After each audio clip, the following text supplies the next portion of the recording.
In the previous episode, we witnessed the mighty Himalayan storm, a force so powerful that it shook the every bones of the mountains.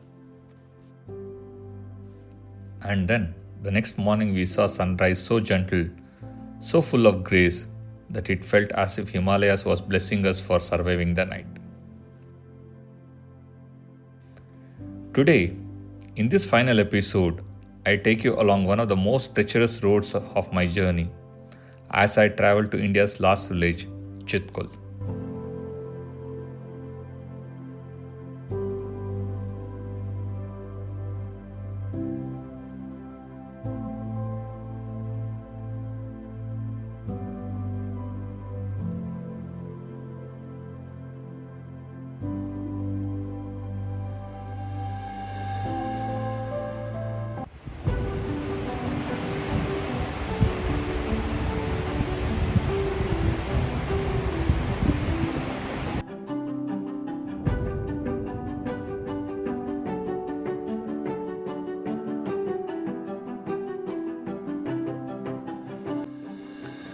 The road to Chitkul did not begin gently.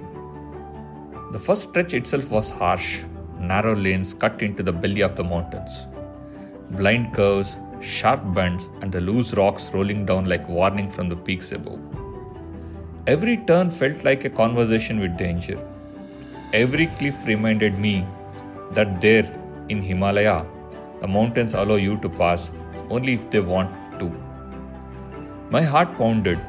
Goosebumps rose, yet somewhere deep within me, a strange excitement grew. This is what Himalayas does. It scares you, it blesses you in the same breath. Finally, after a long and intense drive, the treacherous stretch ended as we rolled into Sangla. The moment we entered Sangla, it felt like the mountains softened, the valley opened up. We stopped for lunch in Sangla, a simple, warm meal that tasted heavenly after such a difficult road. I sat by the window, watching the village life move slowly. After lunch, we continued our journey toward Chitkul. A few minutes later, as we drove deeper into the valley, the landscape began to change again. The slope grew wider, the air turned colder. Peaks rose like silent giants on either side, and then the magical sight of Tupka Valley unfolded. My soul felt full. The journey was long, but the reward was beyond imagination.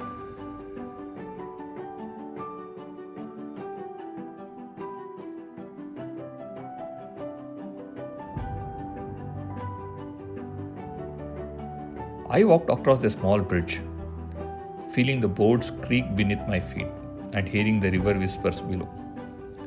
The sky was brilliant Himalayan blue, and the peaks stood proud like ancient guardians.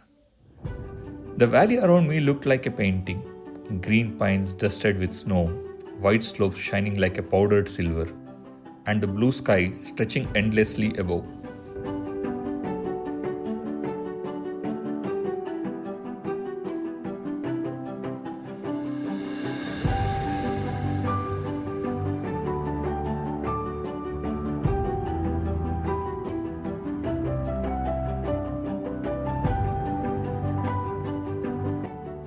With each kilometer, Chitkul drew closer and my heart beat faster.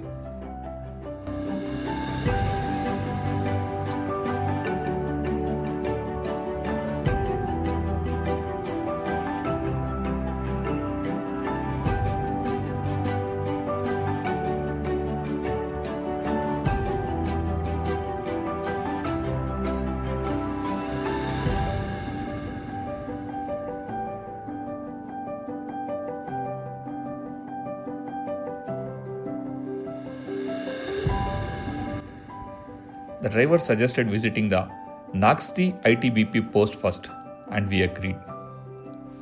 The snowy road took us higher and deeper into silence. Then suddenly, Nagsi appeared. This is one of the last Indian outposts before the Tibetan border. Beyond this point, civilians are not allowed. A few kilometers ahead marks the boundary of Indian territory. The soldiers stood strong against the cold, their faces calm, their disciplines firm. The mountains around the outpost were jaw-dropping. Giant white walls rising into the sky, valleys falling deep and silent, and the Baspa river flowing like a silver ribbon far below.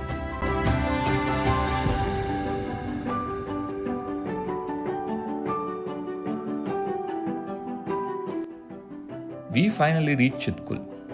A signboard said, "The last village of India." But what waited inside was much more than a village. It was a feeling, a silence, a purity.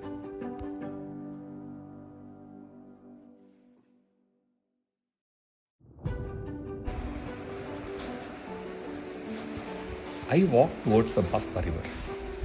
The river flowed gently, glowing with melted snow. Pine trees lined the valley, some heavy with snow, some standing tall and green.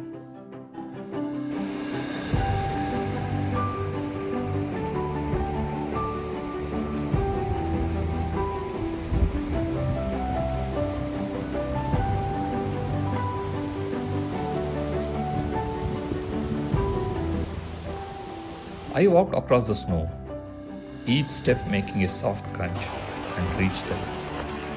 I just stood there, watching Baspa move at her own pace, never rushing, never stopping, flowing with a quiet confidence.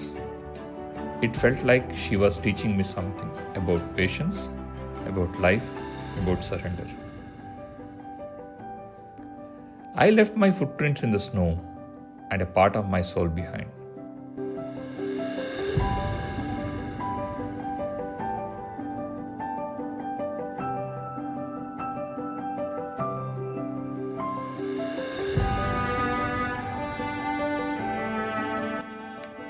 The next morning was bright and crisp, a beautiful contrast to the stormy days before.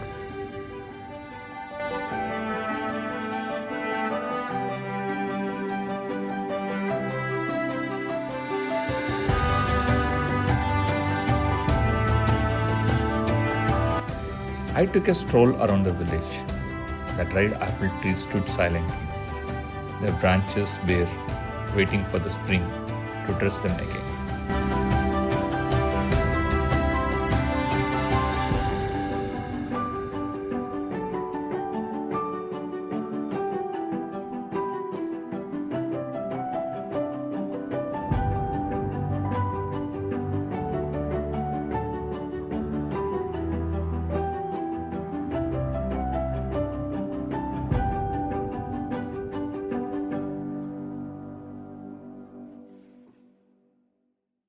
After breakfast, I began my journey towards Shimla.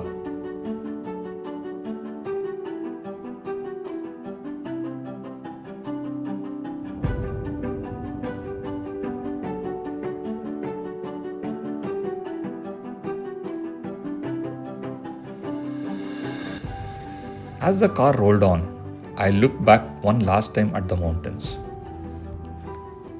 This journey was more than a kilometers and places. It was a quiet awakening. Living at minus 25 degrees in an isolated land where cold and dust dominates, I saw the beauty of human resilience and the grace of nature.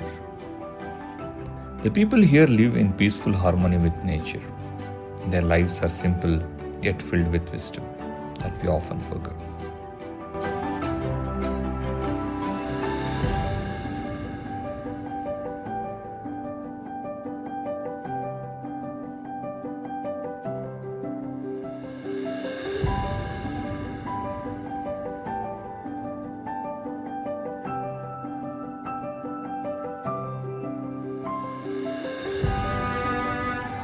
Every time I visit the Himalaya, they remind me how small I am, how little I know, and how much there to learn.